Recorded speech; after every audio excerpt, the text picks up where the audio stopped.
Indianapolis Colts and the Cincinnati Bengals. This is 2 at home in favor of Cincinnati. 43.5 to 44 is your total.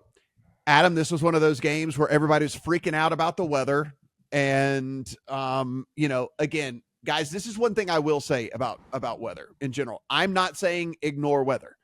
I am saying start paying attention to weather like Wednesday, Thursday, not Monday, Sunday, Monday, the week before, because weather changes. And if you're putting down money based off of a weather report that is a full week in advance, I'm not going to say you're always on the wrong side of it, because you're definitely not, but you're going to end up being on the wrong side of it more than you would like. And so this number, the total got beat down, and then now it's back up, and everyone was freaking out about what was going on in Cincinnati. Not going to be the case. We see a good game out of Cincinnati last week and kind of took everybody by surprise. Do we see a repeat performance here, or does Indianapolis have just enough to kind of overcome the deficiencies we've seen from Cincinnati on the defensive side of the ball?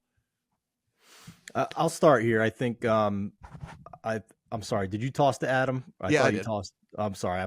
First time I've ever done that in the show, and I apologize. Adam. It's fine. You weren't paying attention. You were trying to sit there and think about what you wanted to say. Like you were formulating your opinion. Yeah, you were formulating. Yeah, your opinion. Everything I said just like went down, like in one ear, out the. It's fine. Steven, take it. Go ahead, buddy. Go ahead and roll with it. It's fine. Adam gets to go twice in a row though. On this next one. So go. I can't believe I just did that. I'm sorry, Adam. It's fine. Oh God.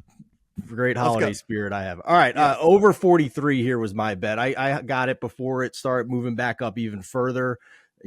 Weather beat it down to 39.5 early in the week. To your point, things changed. 43 was about what the look ahead was, and then where it opened up before the weather started beating it down. So, that was solid for me. And to me, it's about the Cincinnati Bengals. Their defense is horrible. They are 26th by EPA, 27th by DVOA, number 31 by success rate. And they're a dead over team, especially if Jake Brown's going to show what he did last week. On top of that, I think Shane Steichen has done a phenomenal job here over the course of the season, despite having Gardner Minshew. I think it's why he steadily moved up the NFL Coach of the Year rankings, and they have been a dead over team too. 8 of their 12 games have gone for 47 plus points. And one of those was the first Titans game where we talked about last week, where they had miserable red zone luck going 2 for 9. Second meeting, sails over the total, even if you take away the 2 block punts. So he's getting more out of Gardner Minshew than most of us expected. And I think that's because of a 69% expected completion percentage. Steichen is scheming it up where this team can still score points and move the ball, despite Gardner Minshew being at quarterback and his high turnover-worthy play rate. So I think this screams over now that we have an improved forecast. And, that's I'm more comfortable with that than I am either side in this game. Adam, whenever he took your thing, I needed this on. I needed this like ready to just fire as soon as it was ready to go. The little sad trombone that he stepped on, everything right there. So you heard my setup. So I'll leave you with that. Also, you can answer the question: where is Joe Burrow going to play next year? Because obviously he's getting Wally pipped right here. I'm sorry. Did you guys need me to talk about something? I thought you had everything covered. So you got last week a 99th percentile performance out of Jake Browning, and everyone has run to the window to say, see, he's not that bad. Well, okay. All right. Do it again. All right. Do it again. I'm not going to be involved in trying to handicap Jake Browning. Is he good? And Gardner Minshew, when does the bad really show up?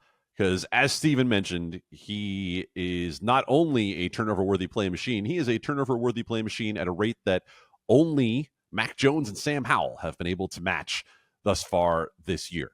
You saw what happened with Minnesota and Chicago when someone whose turnover-worthy plays have been skating by finally pop up in the same game, because Josh Dobbs has been in the same spot. He's right below Gardner Minshew in terms of amount of turnover-worthy plays. And when they all came home to roost in one game, the Chicago Bears won a game they had no business winning without an offensive touchdown. So You're asking me to handicap Jake Browning and Gardner Minshew and what's going to happen in a extremely high variance game. It is a pass for me.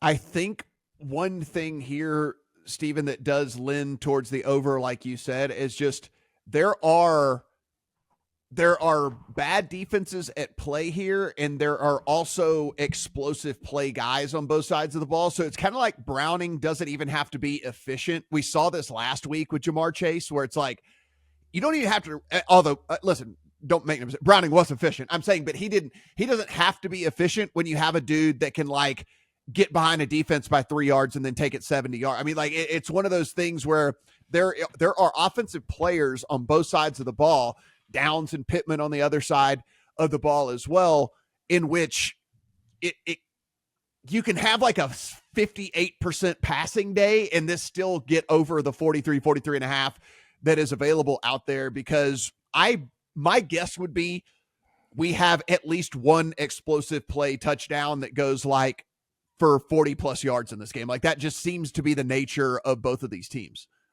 And as Adam has mentioned in previous shows, when you have quarterbacks like this, turnovers could lend to hitting the over as well. We saw that on Thursday night in a game with a total of 30. A couple of turnovers in the wrong spot of the field made it easier to score, and we sailed over the total by halftime. So I think that's a factor here as well.